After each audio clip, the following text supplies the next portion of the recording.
टुनटुनी चिड़िया ने इस बार 3 अंडे दिए थे और जंगल में बारिशों का मौसम शुरू होने वाला था। अब टुनटुनी चिड़िया को चिंता हो रही थी कि अगर सर्दियों और बारिश का मौसम शुरू हो गया तो मेरे अंडे तो खराब हो जाएंगे। फिर टुनटुनी चिड़िया अपने लिए और अपने बच्चों के लिए जल्द से जल्द एक बांस का घर तैयार कर लेती है और उसमें अपने अंडे ले जाकर रख देती है। टुनटुनी चिड़िया की चिंता अब खत्म हो गई थी क्योंकि उसने अपने लिए एक पक्के और मजबूत घर का इंतजाम कर लिया था और उस घर में उसके बच्चे अंडों से भी निकल आते। अपने तीनों बच्चों को अंडे से निकलता देखकर टुनटुनी चिड़िया बहुत खुश होती है। उस दरख्त की एक शाख पे एक आलसी कालू कौवा भी रहता था। उसे न बारिश की चिंता थी और न ही घर की। वे आलसी कौवा तो दूसरों के आश्रय में ही अपनी जिंदगी गुजार रहा था। एक दिन टुनटुनी चिड़िया कालू कौवे के पास आती है और कालू कौवे से कहती है, कालू भाई, ये कैसी जिंदगी गुजार रहे हो? सर्दियों का मौसम शुरू होने वाला है और बरसात भी हो सकती है। आपने अभी तक अपना पक्का घर नहीं बनाया है और अगर बारिशें शुरू हो गई तो आप कहाँ रहेंगे? टुनटुनी चिड़िया की ये बात सुनकर कालू कौवा भड़क जाता है और टुनटुनी चिड़िया से इंतहाई बदतमीजी करता है और कहता है, अरे ओ टुनटुनी चिड़िया की बच्ची, तुझे मेरी चिंता करने की कोई ज़रूरत नहीं है। जब बारिश आएगी जबकि जब देखी जाएगी। तूने तो अपना पक्का घर बना लिया है ना, तो रह उसमें जाके। दूसरे को क्यों उंगली कर रही है? फिर टुनटुनी चिड़िया कालू कौवे के मुँह से ऐसी बातें सुनकर उदास हो जाती है और वहाँ से चली जाती है। और कुछ दिन ऐसे ही सुकून और शांति से गुजर जाते हैं और अचानक मौसम बदल जाता है और झमाझम बारिश शुरू हो जाती है। फिर टुनटुनी चिड़िया अपने बच्चों के साथ अपने घर से बारिश का नज़ारा कर रही होती है और साथ ही साथ ऊपर वाले का धन्यवाद भी कर रही होती है कि इसने सही वक्त पर अपना घर बना लिया था। और यहाँ कालू कौवा तेज बारिश में भीग रहा होता है। आए रे, कोई तो बचाओ, इतनी तेज बारिश हो रही है। ए ऊपर वाले, तुझे मुझ पर रहम नहीं आ रहा? मेरे पास तो रहने के लिए पक्का घर भी नहीं है। अरे रे, अब मैं कहाँ जाऊँ? टुनटुनी चिड़िया तो सही कहती थी। काश मैं उसकी बात मान लेता तो मुझे आज ही दिन देखने नहीं पड़ता। कोई पक्षी भी मुझे अपने घर पर नहीं रखेगा क्योंकि सब मेरी आदत को जानते हैं। ऐसा करता हूँ, उस बेवकूफ़ टुनटुनी चिड़िया के घर ही चला जाता हूँ। वो मेरी बातों में आ जाएगी और मुझे अपने घर पर रख लेगी। फिर कालू कौवा टुनटुनी चिड़िया के घर जाता है और टुनटुनी चिड़िया से कहता है, टुनटुनी बहन, मुझे अपने घर में रख लो। तुमने सही कहा था, मैंने तुम्हारी बात नहीं मानी। और देखो, आज मैं बारिश में भीग रहा हूँ और मुझे बहुत ठंड भी लग रही है। फिर टुनटुनी चिड़िया कालू कौवे की ऐसी हालत देखकर उसे अपने घर में बुला लेती है।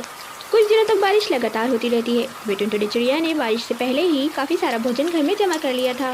अब कालू कौवा टुनटुनी चिड़िया के मज़ेदार भोजन खूब मज़े से खा रहा था।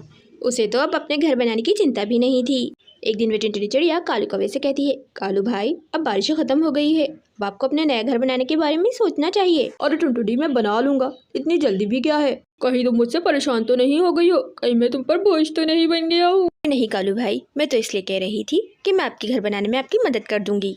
वे आलसी कौवा तो टुनटुनी चिड़िया के घर से जाने का नाम ही नहीं ले रहा था। टुनटुनी चिड़िया परेशान होकर कालू कौवे के उसी दरख्त पर एक घोंसला बना देती है और कालू कौवे से कहती है, कालू भाई, मैंने आपका नया घर तैयार कर दिया है। अब जाकर आप वापस अपने उसी घर में रहिए क्योंकि मेरे बच्चे अब बड़े हो रहे हैं। यहाँ जगह बहुत तंग हो जाती है।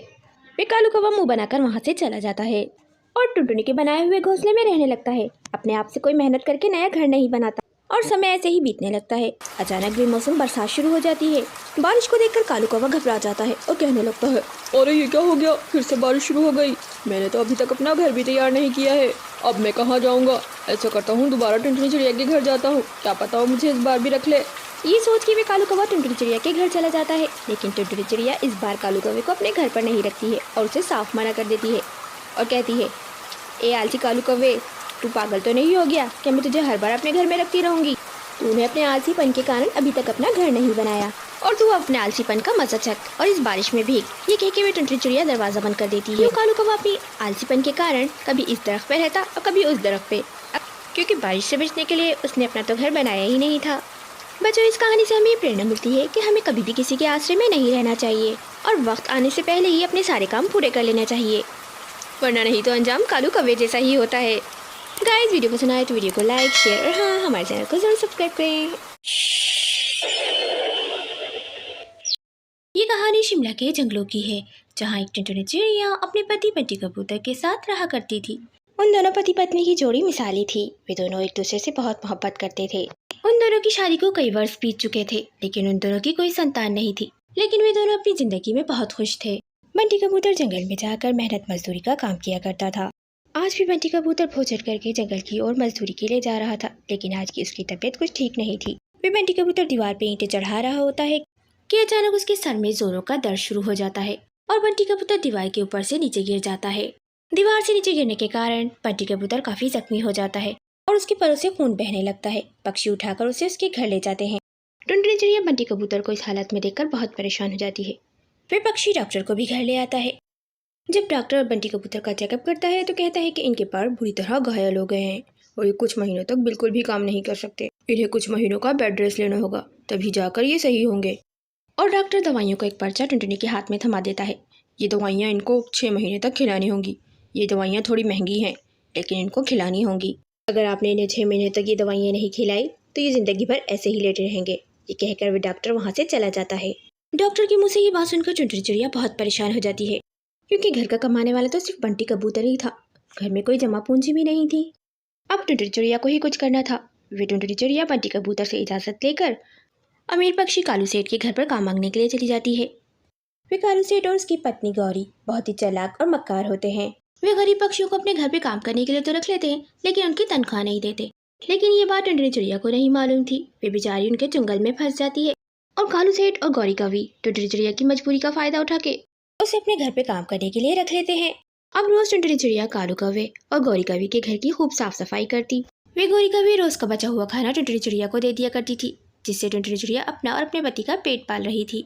आज महीने की आखिरी तारीख थी और बंटी कबूतर की सारी दवाइयाँ भी खत्म हो गई थी। आज टुनटुनी चिड़िया को गौरी कवि और कालू सेठ के घर पर काम करते हुए भी 1 महीना हो गया था और उसे इस बात की खुशी थी कि आज उसे पगार भी मिल जाएगी। घर का सारा काम खत्म करके टुनटुनी चिड़िया जब पगार मांगती है तो वे कालू कौवा और गौरी कवि कहते हैं, अरे कौन सी पगार, तेरा दिमाग तो खराब नहीं हो गया है? हमने तो तुझे तेरी मजबूरी पर तरस खाकर अपने घर पे काम करने के लिए रख लिया था कि तुझे रोज का रोज भोजन मिलता रहेगा और तेरा घर चलता रहेगा। हमें तो कोई नौकर रखने की जरूरत भी नहीं थी। वो तो हमने तेरी मजबूरी पर तुझ पर दया खाकर तुझको रख लिया था। हम तो किसी भी नौकर को पगार नहीं देते, सिर्फ भोजन देते हैं। पक्षियों ने तुझे बताया नहीं क्या हमारे बारे में? चल अब निकल यहाँ से और कल से हमारे घर पे काम के लिए मत आना, आई बड़ी पगार लेने वाली।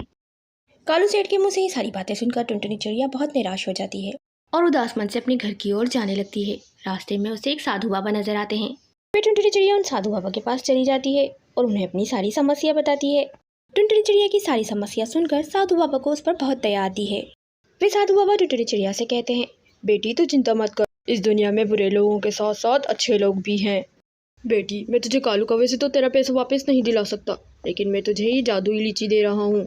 तो इस जादुई लीची को ले जाकर अपने घर के आंगन में बो दे। फिर वे साधु बाबा टुनटुनी चिड़िया को एक जादुई लीची देते हैं।